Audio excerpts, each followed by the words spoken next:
Hey there, everybody. Today I'm going to talk about opportunities in pre-foreclosures and foreclosures for the year 2023 and beyond. Not too long ago, I spoke in front of a group of investors and real estate professionals in Fort Lauderdale. I filmed it and hoped that I was going to be able to post it to the channel here. Unfortunately, the background noise was so loud and the lighting was really poor. I just couldn't get it edited to make it presentable for the channel. So I decided to just redo it for you right here at my desk, and hopefully you get something out of it. If you do, I'd appreciate if you hit that like button for me, and don't forget to subscribe to my channel. I appreciate it. What I'm gonna do is I'm gonna run through the timeline of foreclosures. You're gonna hear a little bit of terminology related to foreclosures and pre-foreclosures. And before I finish up, I'm going to talk about where I see foreclosures going in the year ahead. So stick around for that. Each state handles foreclosures a little bit differently. They're broken up into basically two types. There's judicial foreclosure states and non-judicial foreclosure states. I'm here in Florida, and we are a judicial foreclosure state. That means that the lender has to actually sue the borrower in order to bring a foreclosure action against them. Other states, the process can be a little bit more streamlined, and in both cases, some states may have a redemption period in which the borrower has a set period of time in which they can get their property back as long as they pay what's owed in full, and it's within the time frame allowed. The foreclosure process all starts after the borrower's gone 120 days without paying their mortgage.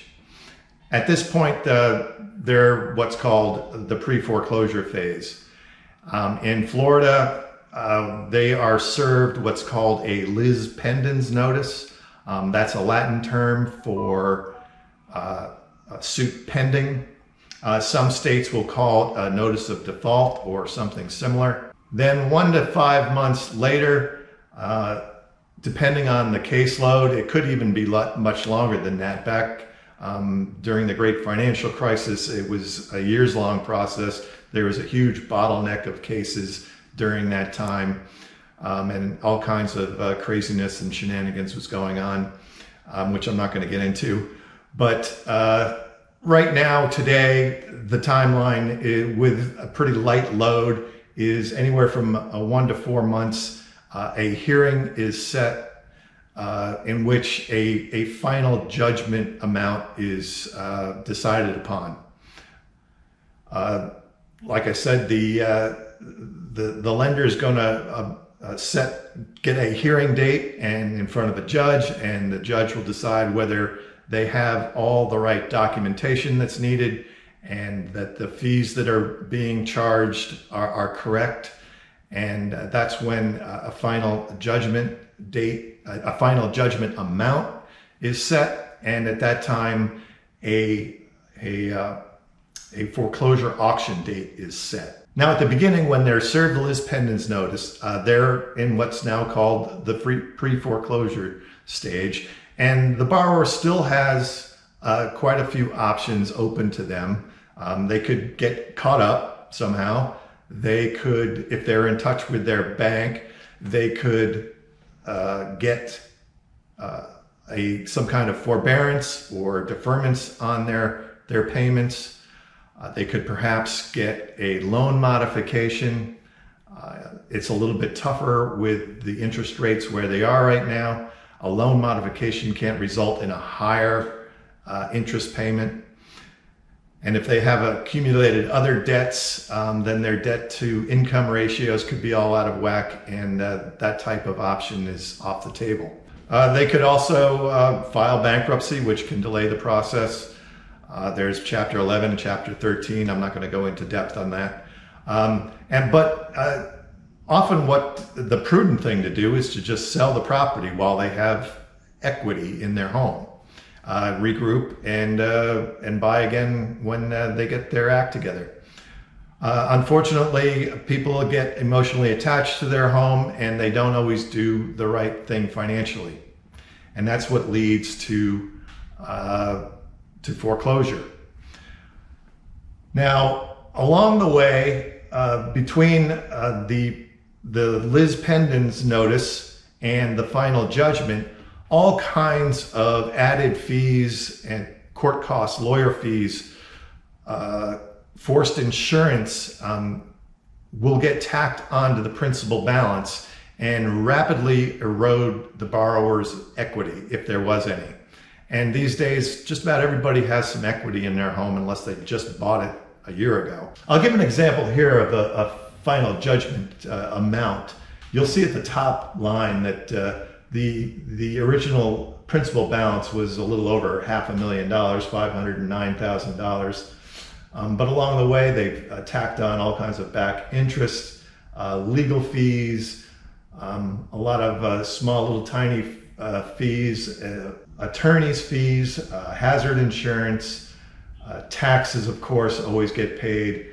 And you'll see another $150,000 or so has accumulated on top of the principal balance. So once this happens, the borrower has lost a lot of money and options. So it's important here to educate them on what exactly is going to happen to them if they delay taking action and getting out from underneath the problem that they're in. So I'm going to show you how to find borrowers that have gone into default. There are numerous websites that curate this pre-foreclosure data. I'll mention a few right here.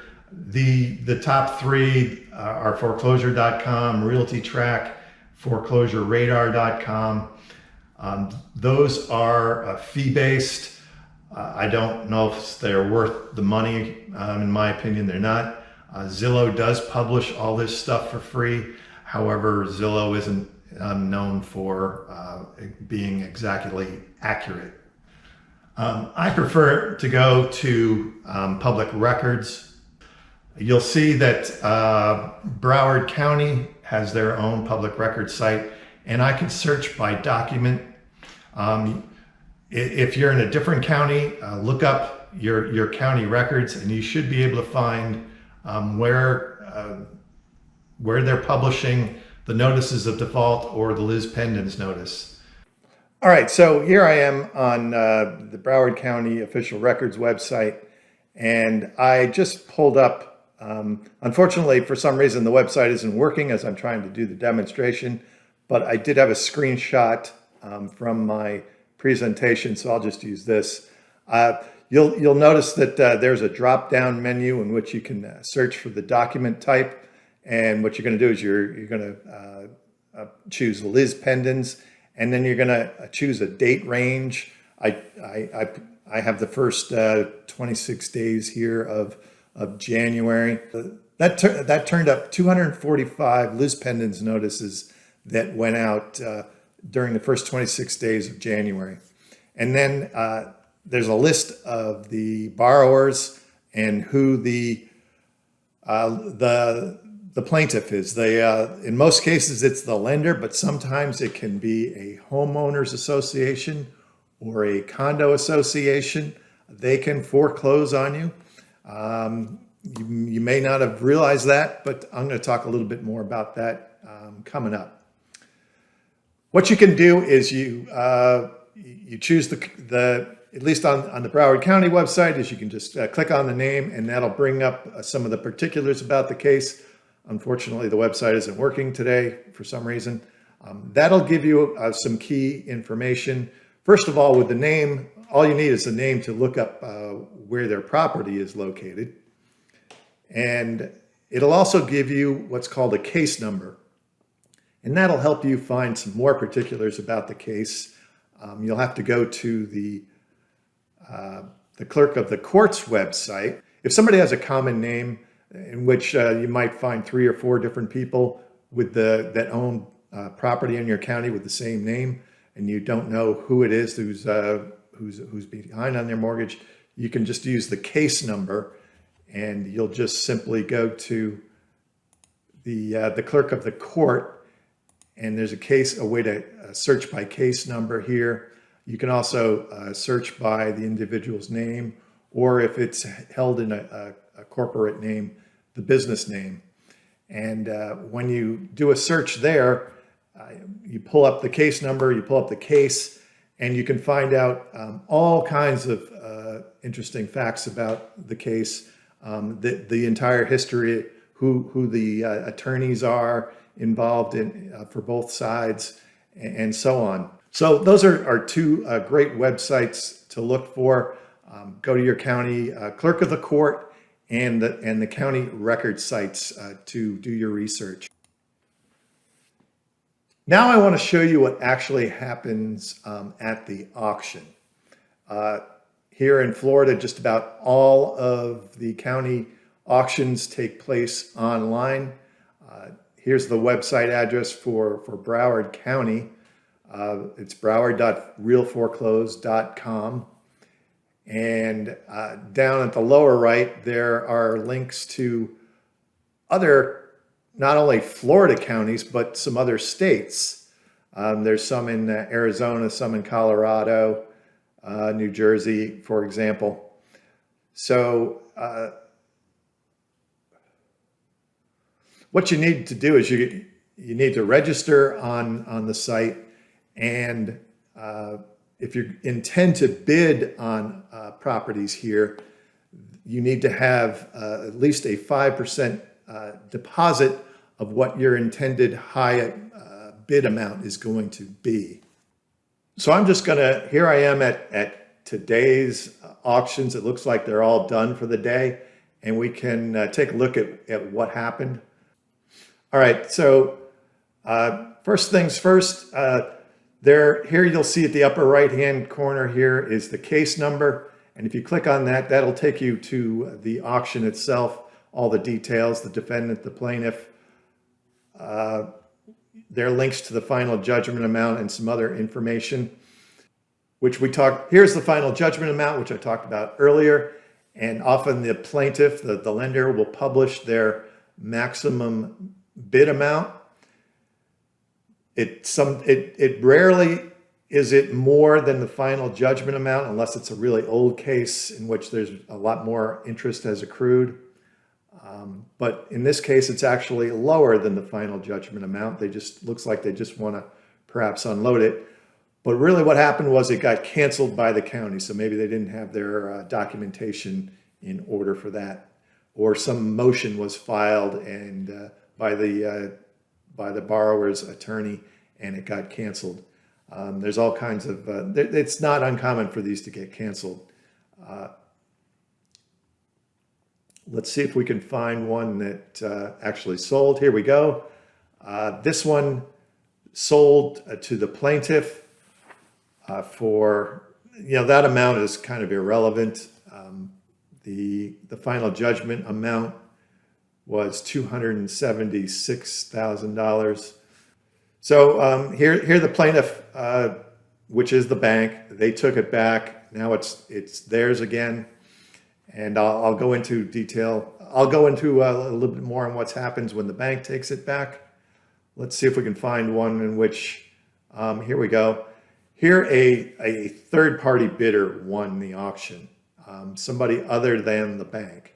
The bank's final judgment amount was $428,000 and change. Somebody purchased it a little bit higher than that. There's a link here to the history of all the bids, and it'll show you who the actual winner of the bid was.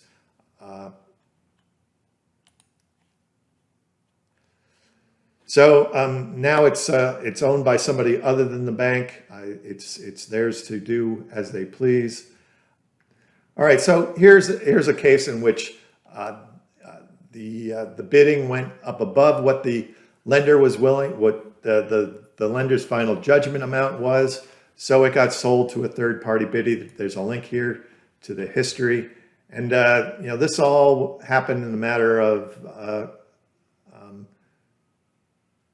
probably an hour or less. It looks like it started around 10 o'clock and it finished at 10:30. This was all over in about a half an hour. And there's the winner there at the bottom. That's just a very quick overview of what happens at the auction itself. It's no reserve. It happens very quickly. It's either a third party or the plaintiff wins or it gets canceled. One of those three things happens on auction day or shortly before. All right, so now that I've given you a very brief overview of what happens at the auction itself, you need to know that bidding on these auctions is very risky. It's not for amateurs. You really need to know what you're doing. You need to understand that that you're not getting necessarily a property that's free and clear of other liens or clouds on the title. You're going to get what's called a certificate of title, as opposed to what you normally get when you purchase a piece of property. You normally would get a warranty deed, and it's just what it means. It means that you probably have title insurance on it, and it's warranted to be free and clear of clouds and liens. Another thing to realize is that, like I mentioned earlier, condos and HOAs can foreclose on a property owner. And when they foreclose, it's certainly, if there is any kind of mortgage on the property, that does not go away. It may look like you're getting a property dirt cheap for whatever was owed in back condo fees, which could be, maybe something like $10,000 or less. That it's still subject to what other liens are on the property, like a first mortgage.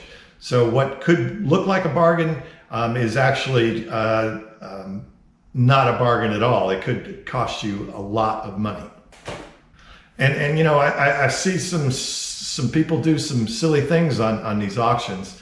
As I was doing some research for this presentation, I came across a property that sold in January in Hollywood, Florida. It sold at auction for $273,000, and now I see it's listed for sale. You can find it here on Zillow. It's listed for well below what they paid for it at auction. It's listed for $200,000, and if you look at the photos here, the property is a complete wreck. I can't imagine somebody bid on this property without seeing what a wreck this property really is. It's a disaster. If you watch these auctions, you see a lot of mistakes get made. All right, now I'm going to talk a little bit about what happens when the bank takes the property back. It's now what's called an REO, real estate owned by the bank. It goes into their portfolio, and what they are going to do is, in most cases, they're going to hire an asset management company that will manage the property through to the point where it gets sold to a new owner. When it gets, they are going to hire an agent or broker like myself who will oversee getting the occupants relocated, getting it prepped for market, getting it listed on the MLS, and then getting it sold. When it's sold by a broker in the MLS, the new owner is going to get a warranty deed, like I talked about earlier. So that's why an REO property is going to sell closer to its actual market value than when it sells at auction. Often the lender will, instead of just listing it in the MLS, they might have it put on special auction websites. There are a couple examples of one being auction.com and another is called Hubzu. I don't know if you've had any experience with these websites, but they can be very frustrating. These are not sold without any reservation like other, like the county auction sites. If the bank doesn't get the number that they're looking for, it'll go off the market. It'll get rescheduled, and then a new auction will begin, and we'll go through the whole cycle again. And this can go on a number of times. It can take months for the property to get sold on these auction websites, but by my experience anyway. So as an agent, I found them to be very frustrating to have to be an agent with the properties on these websites. But if you're looking to purchase a foreclosure, those are a couple of sites that you can check out.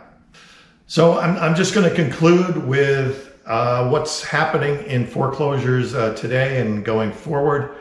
You can see this chart that I pulled up courtesy of Adam, you'll notice that the peak was in 2010, and it bottomed out in 2021. It started going back up last year in 2022, but still the volume is still quite low. I see it trending upward from here on out. It has really nowhere to go but up. It's all going to depend much on employment. I think as long as people are employed at the rates they're employed at now, that we're not going to see a ton of foreclosures happening this year. They will happen, but I don't think we're going to get back to normal until the second half of the year and into 2024.